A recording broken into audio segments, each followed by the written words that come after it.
Please, sit down. Let me tell you a story. Not just any story, but one that shaped Nigeria. This is the story of Muhammadu Buhari, the quiet man from Daura, who became a general, a head of state, a prisoner, and later, the president of Nigeria. It all started in a small town in Katsina State, in the far north of Nigeria, a place called Daura. Buhari was born there on December 17, 1942, into a Fulani Muslim family. His father, Malam Hado Ademo, was a cattle rearer and a traditional chief. His mother, Zulaihat, was known for her wisdom. Buhari lost his father when he was just 4 years old. He was raised by his mother and older siblings, and that taught him hardship and discipline from a young age. He was not the type to play around. Even as a small boy, he carried himself with quiet strength. He was not loud. He didn't talk too much. But if you looked in his eyes, you would see fire. Now listen closely, because this is how Lagos entered Buhari's story. After secondary school in Katsina, Buhari joined the Nigerian army in 1961. The army took him far, across Nigeria, and even across the world, India, the UK, the US.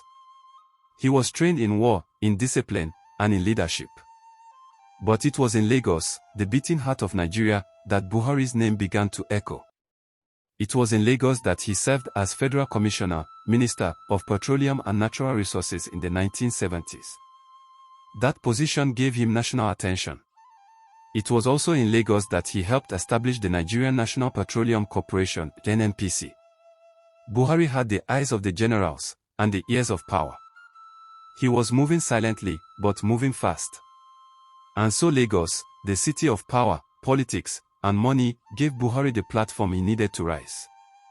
He became known as the honest officer, the disciplinarian, the man who couldn't be bribed. Then came the year 1983.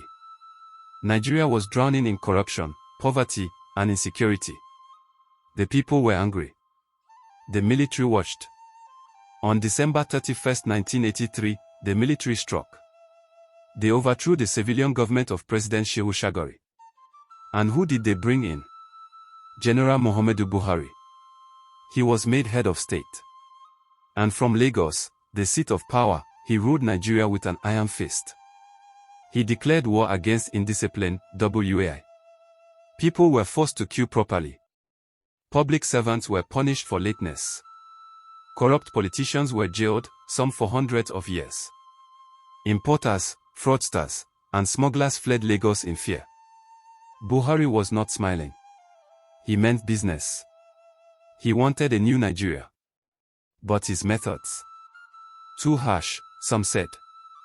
By 1985, some of Buhari's fellow generals, led by Ibrahim Babangida, had had enough. They believed Buhari was too strict, too stubborn. So, they overthrew him. Imagine it, a general who once ruled from the high seat in Lagos, now locked up, cut off from the world.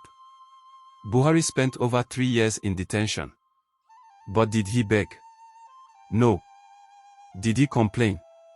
Never. He waited. Patiently. Silently. Years later, when democracy returned in 1999, Buhari came out of the shadows. He tried to become president, not with guns this time, but with votes. He lost in 2003. He lost again in 2007. Then again in 2011. People laughed.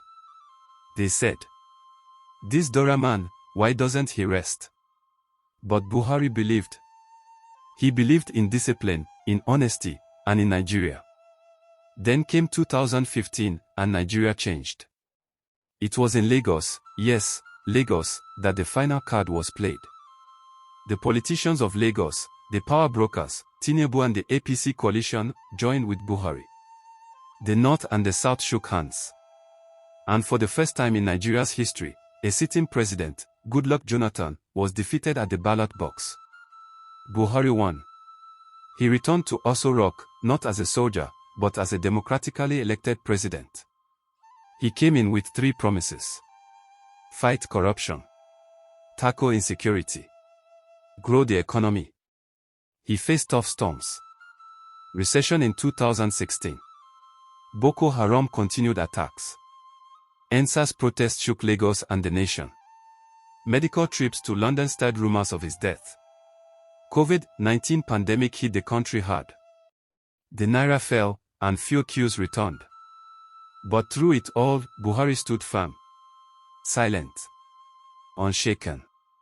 In 2023, he finished his second term and handed power peacefully to Bola Ahmed Tinubu, the same man from Lagos who helped him rise.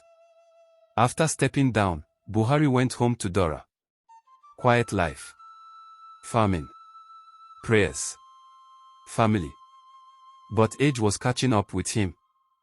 In mid-2025, he traveled again to London for medical care. And on Sunday, July 13, 2025, the world received the news. Muhammadu Buhari is dead. He died in a London hospital. He was 82 years old. The nation mourned. Flags went down. Leaders wept. Even his critics remembered his honesty, his silence, and his strength. If anyone ever asks you who Buhari was, tell them. He was a Fulani boy from Daura, who became a soldier, who ruled Lagos and Nigeria, who fell, who rose again, and who died with his name written in the history of Africa's greatest nation. So if you like it, like, share, and don't forget to subscribe.